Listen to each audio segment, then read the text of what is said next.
আলাইকুম। আজকে আমি একটা কন্ডিশন যেমন ইফ এলস বা ইভেন অড মানে জোর বিজোড় সেটা কিভাবে দেখানো হয় প্রোগ্রামের সাহায্যে, প্রোগ্রামিং এর সাহায্যে সেটা কিভাবে দেখানো হয় সেটা আজকে দেখাবো। আমার একটা ভিডিওতেও আমি একটা আছে যে ইফ এলস সেটা নিয়ে আমি একটা ভিডিও আছে। আজকে আমি আবার একটা ইফ এলস নিয়ে সেটা আমি দেখাবো। সেটা হচ্ছে ইভেন অড দিয়ে দেখাবো। আচ্ছা, ইভেন মানে হচ্ছে জোর, অড মানে হচ্ছে বেজোড়। আচ্ছা, তাহলে শুরু করি। এখানে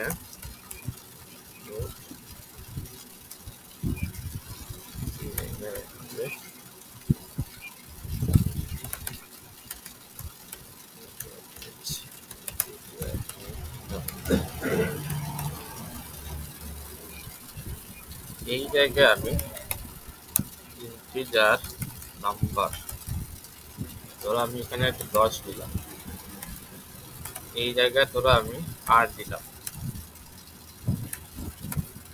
আর মানে হচ্ছে রিমাইন্ডার।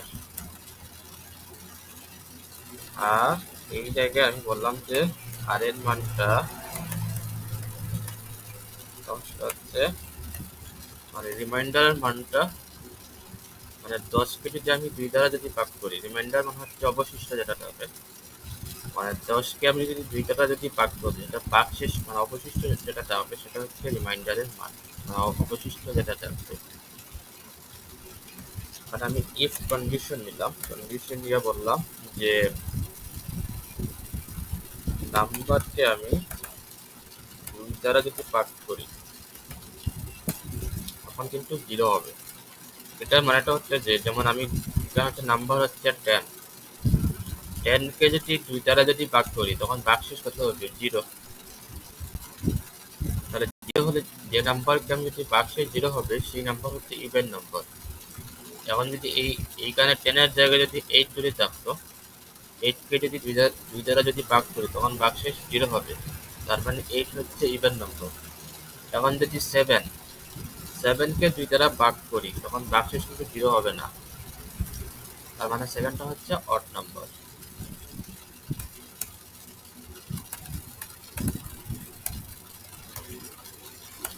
ইভেন নম্বর,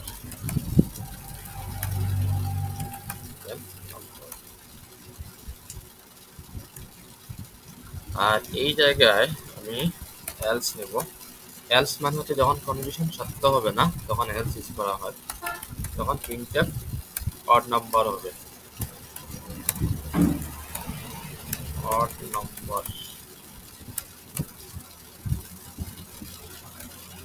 আর এই জায়গায় রিটার্ন 0 হবে, এই জায়গায় রিটার্ন 0 হবে, তখন ইভেন নাম্বার কিন্তু প্রিন্ট করে দেখাবে। এইটি ইভেন নাম্বার। এখন যদি আমি 10 এর জায়গায় যদি ধরো আমি 5 দিলাম তখন কিন্তু ইভেন নাম্বার দেখাবে না, তখন কিন্তু অড নাম্বার দেখাবে। এই যে অড নাম্বার, কারণ 5কে যদি 2 দ্বারা ভাগ করি তখন কিন্তু ভাগশেষ কিন্তু 0 হবে না, তার মানে 5টা হচ্ছে অড নাম্বার, এই জন্য প্রিন্টএফ অড নাম্বার সেটা আউট করতে হয়েছে। ঠিক আছে,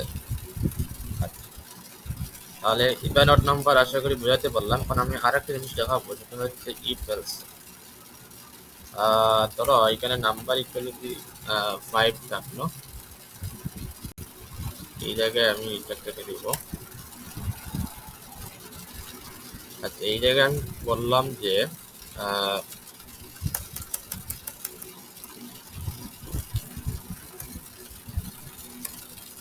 the number is greater than, sorry, এই জায়গায় আমি ধরো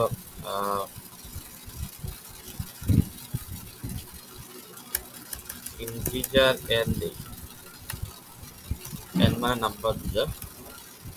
আর এখানে আমি ইন্টিজার n এর মান ধরো আমি 5 দিলাম।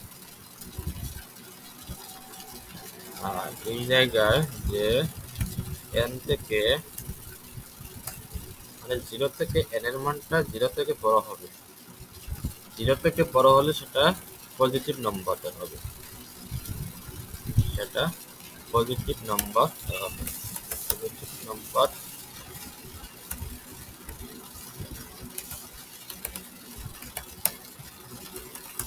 The positive number. এই যে যখন 0 থেকে n এর মানটা বড় হবে তখন কিন্তু পজিটিভ নাম্বার, আর এই জায়গায় হবে দ্য নেগেটিভ নাম্বার।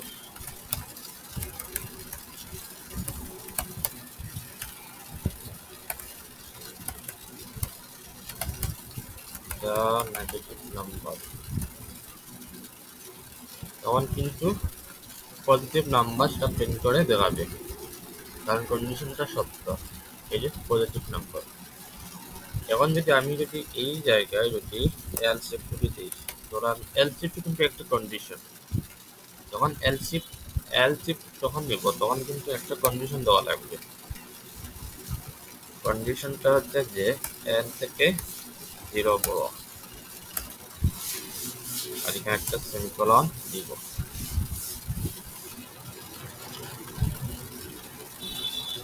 এই জায়গায় আমি এখানে একটা সেমিকোলন দেওয়া হবে, তখন কিন্তু পজিটিভ নাম্বার তার দেওয়াবে। এই যে পজিটিভ নাম্বার তার নেগেটিভ নাম্বার।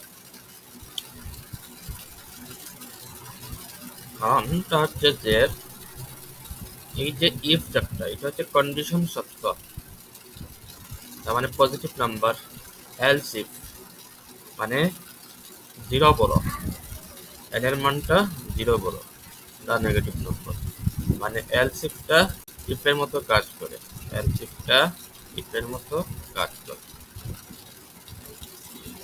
এবার যদি আমি এই চিহ্নটা আমি চেঞ্জ করি তাও কিন্তু দেখাবে 0 থেকে n বড়। এখানে আমি যদি পজিটিভ নাম্বার দিই, তাহলে আমি এখানে পজিটিভ নাম্বার, তাও কিন্তু পজিটিভ নাম্বার দেওয়া হবে।